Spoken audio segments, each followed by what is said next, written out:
President Cyril Ramaphosa is today expected to officiate the launch of Anglo American's nugen Zero Emission Haulage Solution (ZEMS) at the Mogalakwena PGM mine in Mokopane in Limpopo. This investment fulfills part of the pledges made by Anglo American at the South African investment conference to contribute to the expansion of the South African economy. The use of this technology demonstrates the efficiency of hydrogen in the heaviest classes of transport and the role it can play in the transition towards a lower carbon future. South Africa has committed to just transition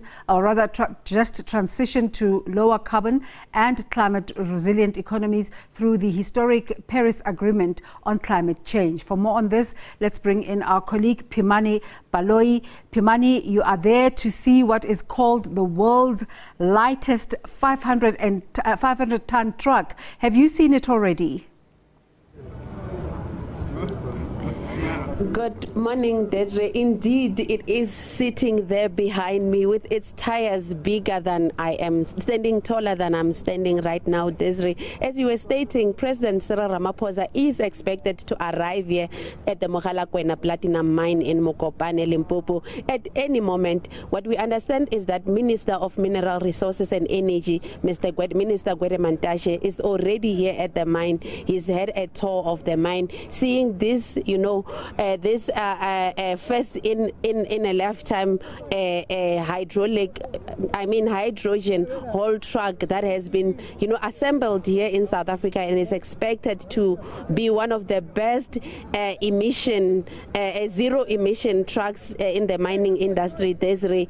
It's standing behind me, Desiree, very big and very large, and what we've been through a tour of this facility where we've been taken through a tour of how it works. We've seen a facility where they manufacture the hydrogen that this truck behind me uses, Desiree. We've seen the pumps where it fills up, and we've seen how it runs. This is but a prototype at this point, Desiree, and it's expected that it's going to save this entire mining operation about 80% in terms of carbon emission, as you were stating, Desiree. But I'm going to bring in somebody who knows what actually it is and how it works, somebody who is Ms. Fatima Smith from Anglo American Platinum. Ms. Smith, tell us, it's a big celebration today. The president is expected to be here. What is this standing behind me and how does it work? So this is the world's largest hydrogen mine haul truck.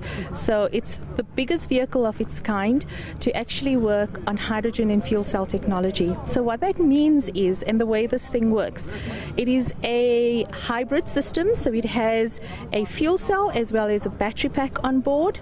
The hydrogen that you spoke about earlier in the generation is from solar energy, so it's green. The hydrogen gets pumped just like you would pump diesel and petrol into a fuel tank, into a normal car.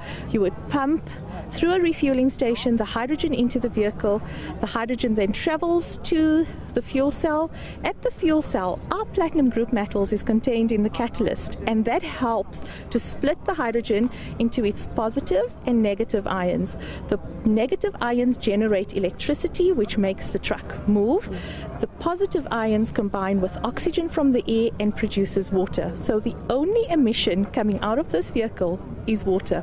There is zero carbon, zero diesel particulate matter, zero SOx, zero NOx. It has reduced noise, and it has reduced heat emissions as well.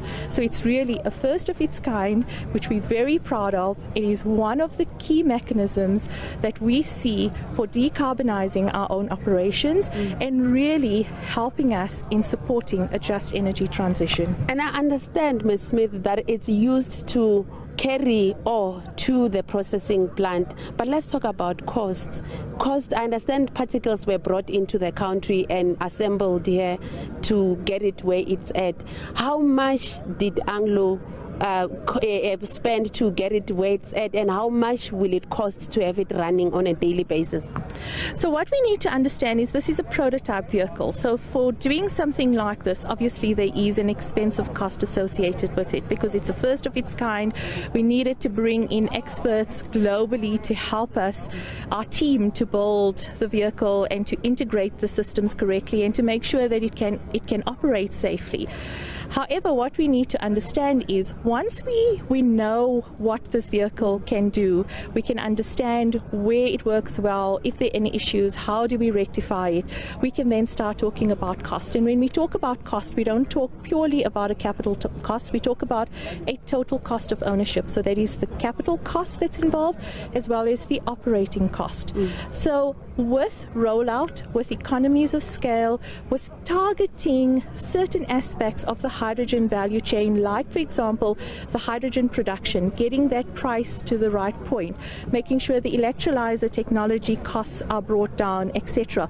All of that together, the entire ecosystem then contributes to the cost down trajectory of these vehicles. And then there's a comparison with using diesel fueled ones. Let's talk about that. Right. So our aim is to get these vehicles at parity, so that's equal to diesel or better. So that is the ultimate aim from our side. And then talking about getting in world-class experts to work on this, let's talk about skills transfer in the country, in this locality. I'm sure there's a lot of things that people picked up from seeing this close to their neighborhood.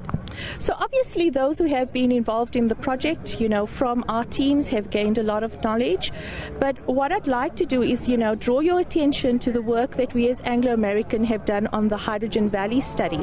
So that really looks at a valley that extends from Limpopo through to Gauteng all the way down to KwaZulu-Natal. And through that study, there were key insights that came out around, for example, contribution to GDP and tax, but also to job creation. So through that entire valley, there's potential to create 14,000 jobs. And related with their jobs is obviously skills development, skills transfer. We're working with local experts in terms of how do we develop curriculum and structure around it, how do we engage, through our partners to be able to get this together. The Department of Science and Innovation has been leading the initiative around the Hydrogen Valley together with our partners who are Anji and Bambili Energy, and all of us are completely committed to the just transition and skills development. And then my last question, this is a prototype. I've heard that it can be retrofitted into any other hauling truck in any mining. What is the plan for Anglo American Platinum? So our plan is to roll it out to all of our trucks like these. At Mogalakwena we have 40 of these trucks, and across our operations we have around 400. So that is the aim, and with rolling it out to those 400 trucks, that's when we achieve that 80% reduction in CO2 emissions. But it doesn't stop there. With having this technology that has been rolled out and commercialized, it then becomes a technology that is readily and easily available for other mining houses, for other vehicles or operators of these vehicles, and to really then create an economy around it. Thank you so much. That's Ms. Fatima Smith from Anglo American Platinum telling us about this launch that is expected to happen in the next little while. Desiree, as you can see behind me, she just said this is economically friendly and that it has zero emissions and it only emits water vapor. Desiree?